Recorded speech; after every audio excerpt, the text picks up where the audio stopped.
दोस्तों नमस्कार। 4 PM news network, 4 PM Gujarat, Dastak, इस सभी पर आपका बहुत बहुत स्वागत है। मैं हूं आपका दोस्त मयूर जानी और बात करने आया हूं आज आपके समक्ष एक ऐसे मुद्दे को लेकर इस कार्यक्रम में जो कि आने वाले दिनों में बहुत बड़ा मुद्दा बनने जा रहा है। इसमें हमको तो कोई शक नहीं है। वो मुद्दा है यूनिफॉर्म सिविल कोड का, जिसको कॉमन सिविल कोड भी कहा जाता है। और इसकी बात छेड़ दी गई है प्रधानमंत्री के द्वारा 27 जून को ही मध्य प्रदेश भोपाल में जब वो भाषण दे रहे थे अपने कार्यकर्ताओं को। उस भाषण में बहुत सारी चीजें हुई, उसमें से एक ये भी है कि उन्होंने कहा कि एक ही कुटुंब में 2 कायदे कैसे चल सकते हैं। उसके बाद जो है बहस छिड़ी उसका एक पक्ष जो रखा जा रहा है कपिल सिब्बल साहब के द्वारा, बड़ा मजबूत पक्ष रखा जा रहा है। वो कह रहे हैं कि भाई uniform civil code Supreme Court ने कहा कि ठीक है, लागू होना चाहिए। प्रधानमंत्री ये तो बताए या कोई तो ये बताए कि इसमें कौन से प्रावधान रखने वाले हैं। क्या इस देश में बसने वाली इतनी सारी जो है जातियां, हम और फिर उसमें भी सब डिविजन्स हैं, सबके रिचुअल, सबके तरीके, जीवन जीने की पद्धति, उनकी श्रद्धा आस्था का अगर मामला हो, वहां से लेके उनके कौटुंबिक जो नीति नियम होते हैं, वो हर चीज बहुत अलग है। तो कहाँ आपको एक यूनिफॉर्मिटी लानी है, ये कोई कहें, फिर कुछ उस पर बहस हो, फिर ये आगे जाके जो है चर्चा के अंत में ये तय हो सकता है कि भाई ये इसमें कौन सी चीज होनी चाहिए, कौन सी चीज नहीं होनी चाहिए। सिर्फ एक छोटी सी चिंगारी जो है लगा के देश में मूल मुद्दों से ध्यान भटकाने का जो कार्यक्रम लगातार हमारे प्रधानमंत्री जी करते रहते हैं, भारतीय जनता पार्टी करती रहती है, वो न करे। ये बात उन्होंने कही थी। इस बात पर हमने एक प्रोग्राम किया था, आपने देखा होगा। हमने उसमें कहा था कि इसका अगर सबसे ज्यादा कहीं विरोध होने वाला है तो वो विरोध आदिवासी समाज जो है हमारा, आदिवासी हमारे जो मूल निवासी भाई बहन है, उनके द्वारा होगा। उसी पर आज बात करनी है। और मैं वो शुरू करूं उससे पहले आप सभी से मेरी एक गुजारिश है कि अभी से अगर इस वीडियो की लिंक को आप शेयर कर दें अपने सर्कल में, अपने ग्रुप में, तो हम हमारी बात को आप सबकी मदद और सहायता से ज्यादा लोगों तक पहुंचाने में समर्थ होंगे। तो ये आप जरूर करें, ये आपसे गुजारिश है। और अब मैं आपको बताता हूं, मैं कुछ दृश्य दिखाऊंगा जो कि हमारे आदिवासी समाज के हैं। तो दृश्य जो है वो एक तरह से सांकेतिक है, मतलब क्योंकि आदिवासियों की बात करने जा रहा हूं तो आप उनकी रिचुअल्स वगैरह जो उसमें आपको देखने को मिलेंगे वो आप देखते जाइए। और मैं जो बात कहने वाला हूं कि आदिवासी समाज इसका विरोध करना शुरू कर दिया है, हालांकि किसी भी तरह की स्पष्टता नहीं है। एक चीज मैं और भी बता दूं कि with in the BJP also वो एक सुर उठ रहा है कि भाई अगर लगाना है तो आदिवासी समाज को, आदिवासियों को इससे जो है बाहर रखो, वरना बहुत बड़ा पंगा होने वाला है। क्योंकि एक राज्य जो है वो वैसे भी जल रहा है ना। सिर्फ आपने एक चेंज कर दिया, जो ओबीसी में एक समुदाय को लाने की जो आपने जीत पकड़ ली और उसको कैसे भी करके लाए, उसके बाद वो जो कि जो बाहुल्य है वहां पे आदिवासियों का है, वो जल रहा है। मणिपुर की बात कर रहा हूं मैं। तो फिर अगर ये आपने जबरदस्ती कर दी तो फिर बहुत सारी तकलीफ हो जाएगी। और आदिवासियों को लेकर देश में स्थिति क्या है, उनका संख्या बल 2011 के सेंसस के चलते क्या है, अब तो उसको भी 12 साल हो गए हैं, जो नया सेंसस नहीं हुआ है उसको लेकर। पर फिर भी उसको लेकर आप अंदाजा लगा सकते हैं कि अब 2011 में ये उनकी पॉपुलेशन थी, तो अब वहां पे वो पॉपुलेशन क्या हुई होगी। और फिर उनकी जो रीत रिवाज से लेकर बहुत सारी चीजें हैं, वो सब मैं आपको बता रहा हूं। अब इसको, मेरी बात को सुनते रहिएगा। दृश्य जो है आप इसको आप साथ में देख सकते हैं और मैं आपको बताना आप शुरू करता हूं। ये हमारे मध्य प्रदेश के भील समाज के आदिवासी हैं। इनके कुछ रीति रिवाज और रिचुअल्स हैं, वो आपको अभी दृश्य जो आप देख रहे हो उसमें आपको देखने को मिल रहे हैं। अब आप मेरी बात को जरा ध्यान से सुनिएगा। आदिवासी किसको कहते हैं भाई, है ना। डेफिनेशन है उसका, वो है जिसको हम अनुसूचित जनजाति कहते हैं, शेड्यूल ट्राइब कहते हैं। उसमें भी अलग अलग बहुत सारी ट्राइब्स हैं। तो वो जो सरकारी जो यादी है, जो एक सूची है सरकारी, जो कहती है कि ये मुख्य प्रवाह से ये समाज अलग हो जाता है, अलग पड़ता है। इनका अपना खुद का एक समाज है, उनके रीति रिवाज अलग हैं। ये लोग अपने नियम बनाते हैं और उसका पालन करते हैं। ऐसे लोग सामान्य रूप से जंगल और पर्वत में रहते हैं। उनकी आदिमता, उनका भौगोलिक, उनकी अलग जो अलगाव है, जो अलगता उनकी है भौगोलिक रूप से, सामाजिक, शैक्षणिक रूप से और आर्थिक रूप से जो वो पिछड़ापन उनका है वो भी। और ये सब चीजें जो हैं वो उनको अन्य वंशीय जुट जो हैं उनसे अलग कर देती है, और इसीलिए सामान्य भाषा में इनको आदिवासी कहा जाता है। आदिवासी अपने आप को मूल निवासी कहते हैं, ये भी आपको बता दूं। अब सुनिएगा, देश में 705 आदिवासी समुदाय है। देश में 705 आदिवासी समुदाय है। 2011 की सेंसस की जो अगर हम बात करें तो उनकी तादाद देश में 10 करोड़ 43 लाख है, जो कि देश की कुल आबादी के 8% होते हैं। ये 2011 की बात कर रहा हूं, अब 2023 चल रहा है, आप समझ सकते हैं। 5 प्रदेश हमारे देश में ऐसे हैं जहां पे आदिवासियों की पॉपुलेशन, वहां की कुल पॉपुलेशन से 50% से ऊपर है, 50% से ऊपर है। अब मैं आपको कुछ 20 ऐसे राज्य की सूची गिनाता हूं जहां पे उन आदिवासियों की जो तादाद है वो बड़ी ऐसी है कि जिसको आपको नोटिस करना ही पड़ेगा। मैं गुजरात से ही शुरू करता हूं। गुजरात में बताया जा रहा है कि 15% जो है वो आदिवासी समुदाय की तादाद है पूरे प्रदेश में। राजस्थान में 13.5% है। लक्षद्वीप में 94.8% है। हालांकि वहां पे प्रफुल्ल पटेल साहब राज कर रहे हैं सरकार की ओर से।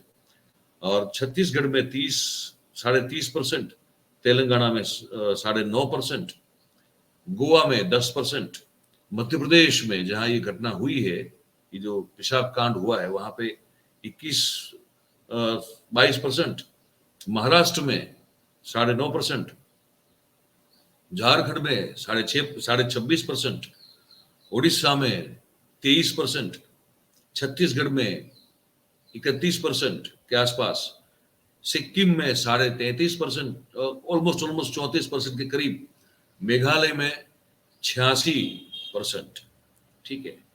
मणिपुर जहां पे पूरा अभी आग चल रही है पूरी, वहां पे 41% है ना। मिजोरम में 94.4%, नागालैंड में 86.5%, अरुणाचल प्रदेश में 68.8%। तो ये जो है ये तादाद है। अब ये विरोध क्यों कर रहे हैं मैं आपको बताऊं। आदिवासी समाज में अनेक प्रथाएं हैं जो कि सिविल कोड जो है, यूनिफॉर्म सिविल कोड, उसके दायरे में आएंगी तो फिर वो खत्म हो जाएगी। मैं उदाहरण के तौर पर आपको बताऊं, एक पुरुष एक से अधिक स्त्रियों के साथ शादी कर सकता है, वैसे ही एक स्त्री एक से अधिक पुरुषों के साथ शादी कर सकती है। आसाम, बिहार, उड़ीसा में कुछ ऐसी आदिवासी समुदाय हैं जहां पे उत्तराधिकार का जो कानून है वो परंपरागत रूप से पालन किया जाता है। मेघालय में कुछ ऐसे आदिवासी समुदाय हैं जहां पे मातृवंशीय प्रणाली है, मतलब कि ये पेट्रियार्कल सोसाइटी नहीं है, वहां पे मैट्रियार्कल सोसाइटी है, ठीक है।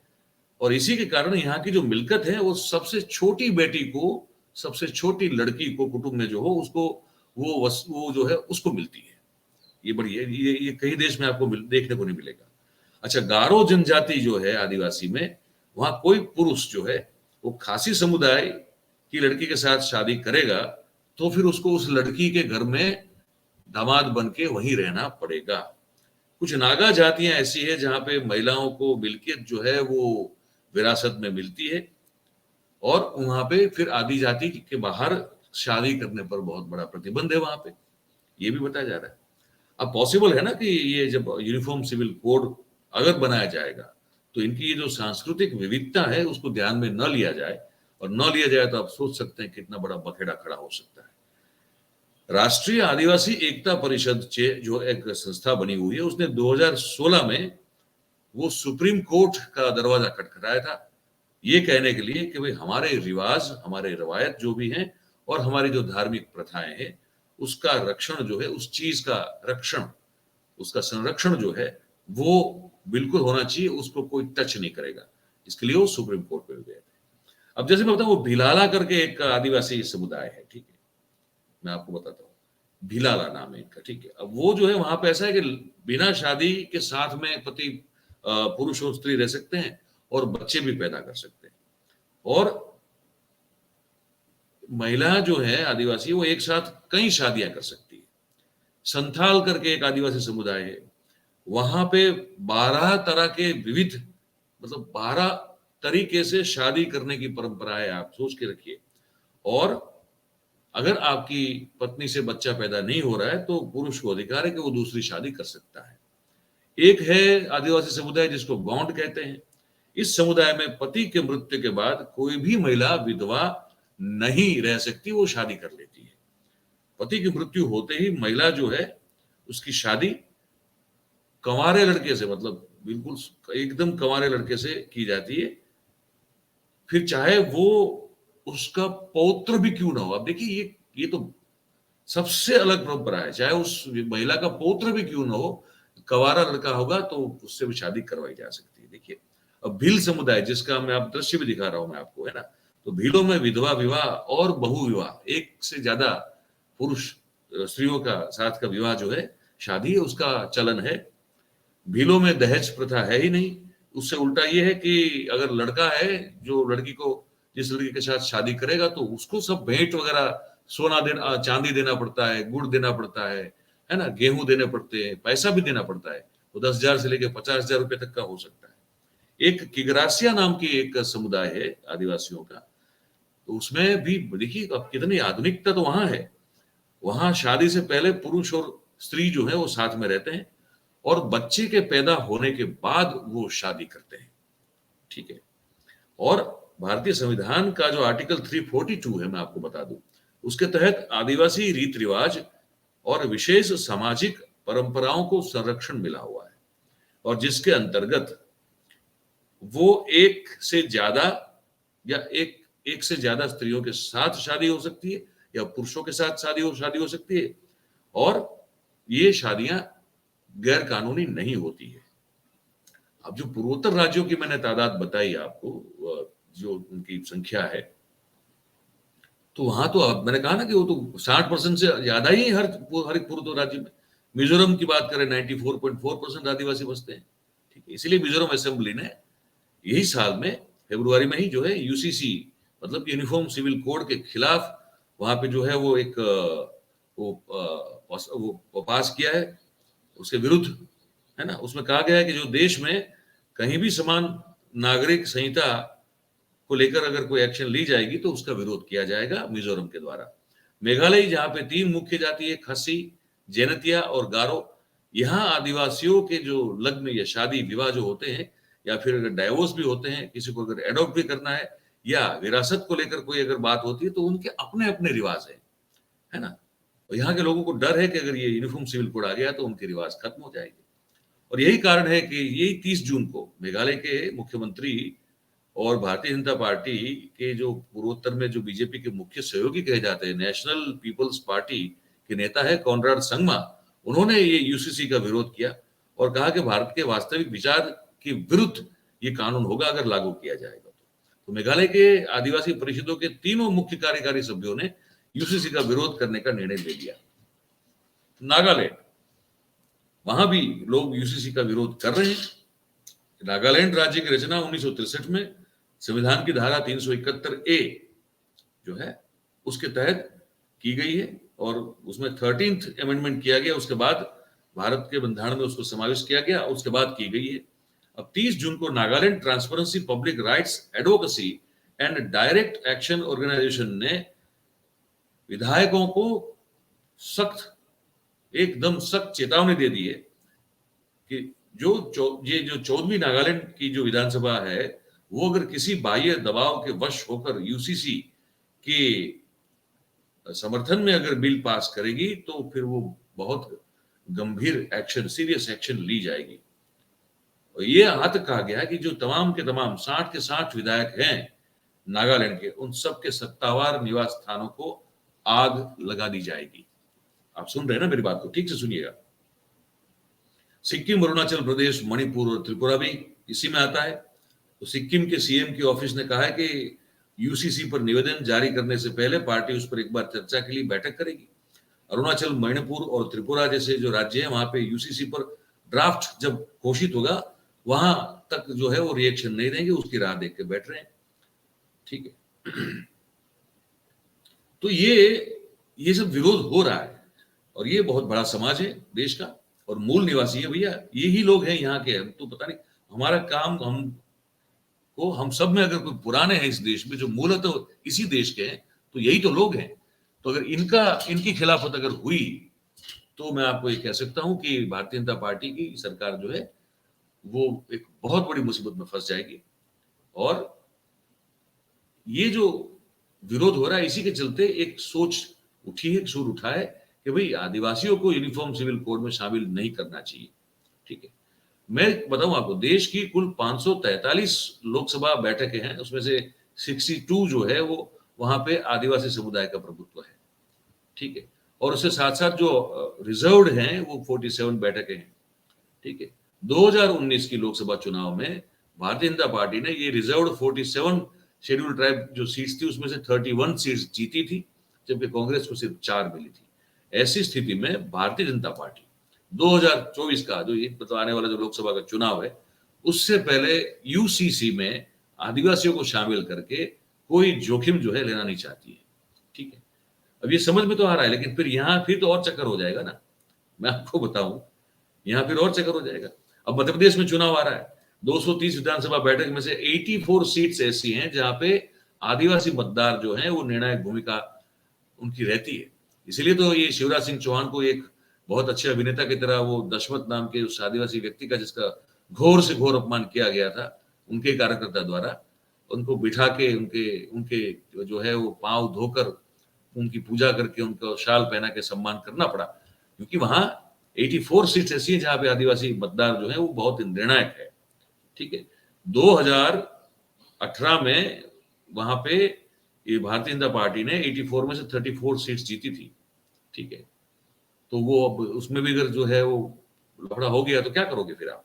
तो ये सब चीजें हैं, तो इसी के लिए अब ये देखा जा रहा है। पर सवाल ये है, मैं आपसे ये पूछना चाहता हूं कि अगर आदिवासी समाज को बाहर रखा जाए तो फिर क्रिश्चियन, फिर मुस्लिम और फिर और भी समाज बहुत सारे हैं हमारे यहाँ, वो भी जो है फिर वही तो झंडा उठाएंगे। तो किस दिशा में हम अपने देश की स्थिति को लेकर जा रहे हैं या जाना चाहते हैं, ये प्रधानमंत्री मेहरबानी करके अगर इसका खुलासा कर दे तो देश पर बड़ी मेहरबानी हो, बहुत बड़ी मेहरबानी हो जाएगी।